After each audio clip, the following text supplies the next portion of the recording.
wakupewa sifa na utukufu na heshima, ni wewe mwenye nguvu na uweza, ni wewe, ni wewe, ni wewe wakuabudiwa, ni wewe, ni wewe wakuabudiwa, ni wewe wakupewa sifa na utukufu na heshima, ni wewe mwenye nguvu na uweza, ni wewe. Our Heavenly Father, we thank you because there's none that deserves all the glory and all nine praises other than you, O God. You alone deserve our praises. You alone deserve to be exalted and to be lifted, O God. I thank you for this last portion of this conference. We are praying for the ministration of the Holy Spirit. As I speak, and even as your servant comes over later on to speak, we know that the last phase of anything usually carries the real purpose and the real reason for that thing. The last words from somebody who is departing from us are usually the last very important and crucial words.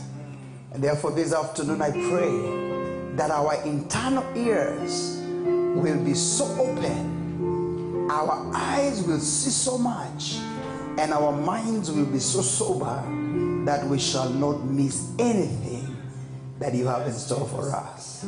Thank you for this gracious time. I lift every individual in this house to you, Father. I pray everybody will leave this conference with a testimony of something you have done supernaturally for them. Thank you, Father. Be exalted in Jesus' name. Amen. Hallelujah. Please take your seats with a smile on your face. Hallelujah. Thank you, guys. Thank you for that beautiful worship, Pastor Ruth and the team and all the singers. God bless you so much. For those of you who are in YouTube land and Facebook land and whatever land you are in, welcome to the afternoon session. Now, this is one of those sessions that is a temptation session, especially after eating cake. Chances of sleeping are high. You know that sugar when it starts working on you. The chance of you finding yourself trying to meditate and pray over me are very high. But look at your neighbor and tell them, he does not need your prayer right now. Don't try to meditate or pray for me. What we need you now is your ears and your eyes. All right? Yes, and please, when you look at me, make sure your eyes are seeing me. There are some people who are specialists in sleeping with their eyes open. Do you know those people? You know, they just have their eyes, they're like torches. They are on like this, but they are asleep. That is not your portion in Jesus' name.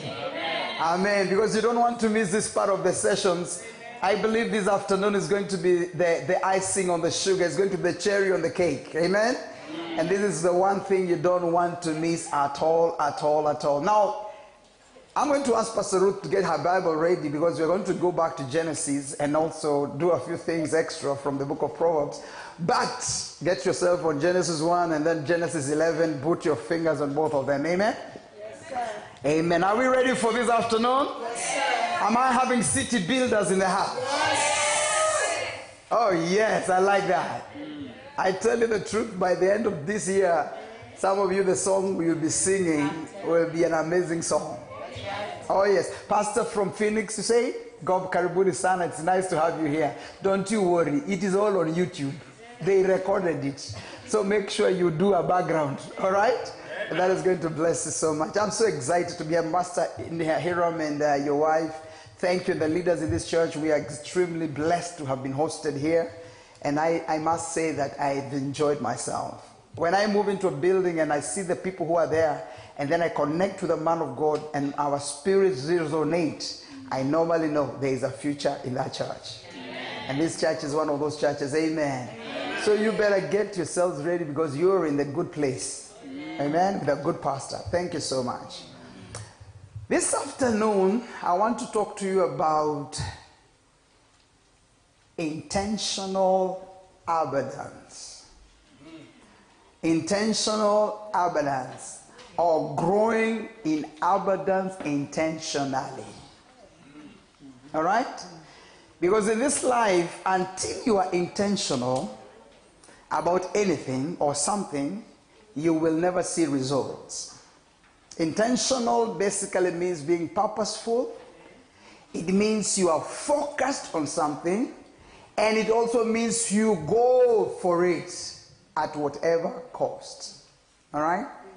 The most unfortunate thing is that many people desire to do things, but they have no intentionality towards the same thing. We come from a conference like this. We are excited. You have said all the amens that were available, the hallelujahs and the excitements and jumping and everything else. You have had a bombastic, powerful word. The pastor has even come and even stamped on it and sealed it and made you know that it's going to happen. But the moment you walk out, because you did not come out with any intentions, you remain the same and go back to factory reset mode. That's right. Do you know factory reset? Factory reset is when your phone has come to a place now it can no longer be helped. It has to be taken back to zero. And unfortunately, many people keep on doing factory reset. And that is the worst part, because you just hear things and you become a hearer but not a doer. When the Bible talks about being a doer of the word, is talking about being intentional. You know, it's just talking about you making sure that what you're hearing, you actually practice it. All right? And therefore, as a climax on what we've been talking about, we are talking about being fruitful this morning, and we are talking about elements that go with it. I don't want to go back into that because we already did a whole morning with that. But I want you to know that as I leave this building today, and as I leave Arizona this week, and as I go wherever I'll go, you will remain behind. But when I leave, I don't leave with what I brought. I leave it with you. All right? Yeah. And that is the most important thing, because when you practice what you have heard, then there's no reason why we should not meet after a year, and you will be giving me stories that are going to be amazing. Amen? Can I hear somebody who's a believer say amen? Amen.